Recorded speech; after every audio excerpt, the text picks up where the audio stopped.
بسم اللہ الرحمن الرحیم۔ سامعین محترم،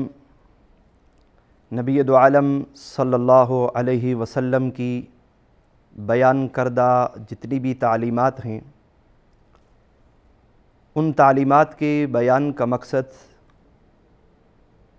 یہی ہے کہ انسان کامیابی پر چلا جائے اور ناکامی سے بچ جائے۔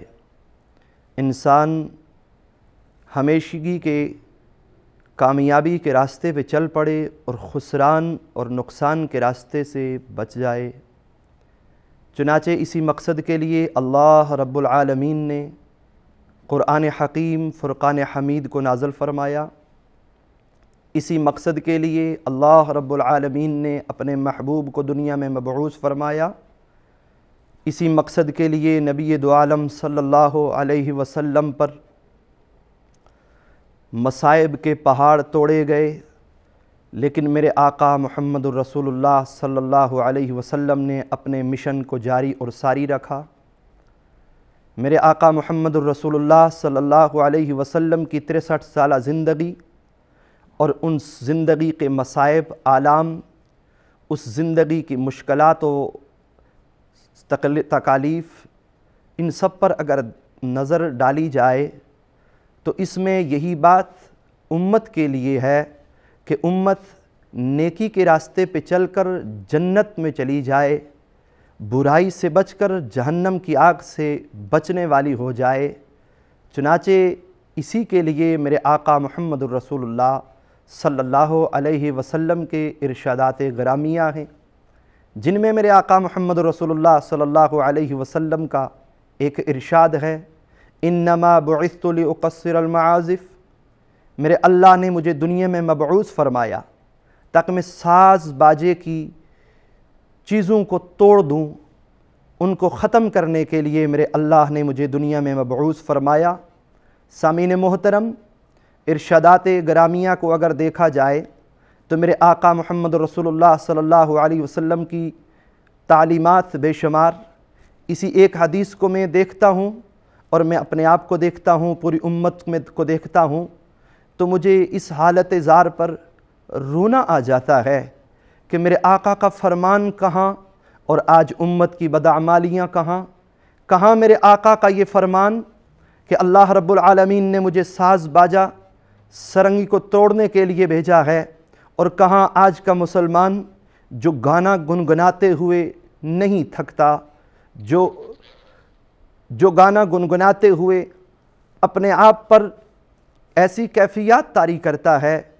کہ نعوذ باللہ بسا اوقات محسوس ہوتا ہے کہ اس کا مقصد گانا گانا ہے، اس کا مقصد اس گانے کو سننا ہے۔ سامعین محترم، امت مسلمہ پر جہاں اجتماعی طور پر بہت ساری بڑی بڑی برائیاں جنم لے رہی ہیں اور امت اس میں غرق ہونے کے قریب ہے،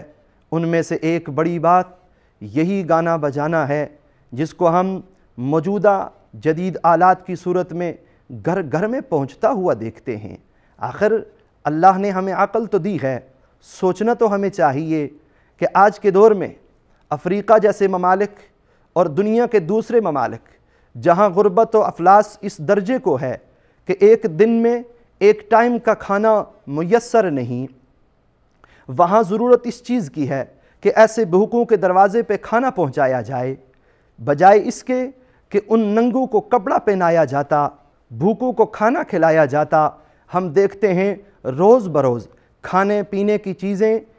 قیمتیں بڑھ رہی ہیں، عروج پہ جا رہی ہیں، جبکہ گانا بجانا موسیقی کے آلات روز بروز سستے ہو رہے ہیں، ہر گھر میں پہنچ رہے ہیں۔ سوچنا تو چاہیے اس کے پیچھے آخر کون سی طاقت ہے کہ جو اس گانے بجانے کو عام کر رہی ہے، جو اس گانے بجانے کو اتنا سستا کر رہی ہے۔ سامعین محترم، یہ بات نہیں کہ آج کے ماحول میں ہمیں نیکی کا راستہ نظر نہیں آتا، یہ نیکی کے راستے ہم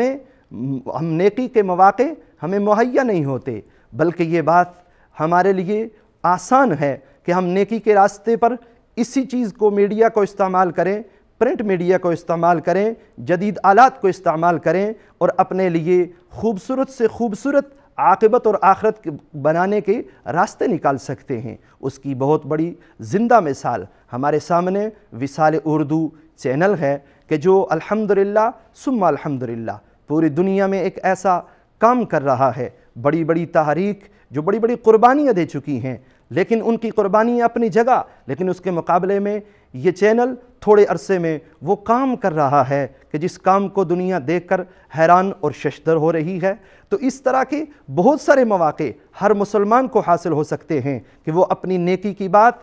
ایک لمحے میں پوری دنیا میں کسی جگہ پر بھی پہنچانا چاہے تو پہنچا سکتا ہے۔ میرے عرض کرنے کا مقصد یہ ہے کہ جدت کے ساتھ، جدید آلات کے ساتھ ہم اپنے آپ کو بے راہ روی کا شکار کرنے کے بجائے اپنے آپ کو اس سمت موڑیں، اپنی اصلاح کریں، اپنی اولاد کی اصلاح کریں اور جدید آلات کو بجائے اپنی جہنم میں جانے کا ذریعہ بنائیں۔ ہم اپنی عاقبت آخرت کو سنوارنے کا ذریعہ بنا سکتے ہیں۔ اس پر قرآن مجید فرقان حمید کو سمجھنا ہمارا آسان ہے، حدیث مبارکہ کا سمجھنا ہمارے لیے آسان ہے، دینی کتب کا ہمارے لیے ملنا آسان، وہ کتابیں جو ہم اپنے پیسوں سے خریدنا ممکن نہیں تھی، لیکن انہی آلات کے ذریعے وہ دینی کتب آسان سے آسان تر ہیں، آسان سے آسان ان کے تراجم ہیں، تو ان کو استعمال کر کے دین کی اس بات کو دوسروں تک پہنچانے کا ذریعہ بنا سکتے ہیں۔ تو عرض کرنے کا مقصد یہ ہے کہ ہم اس جدید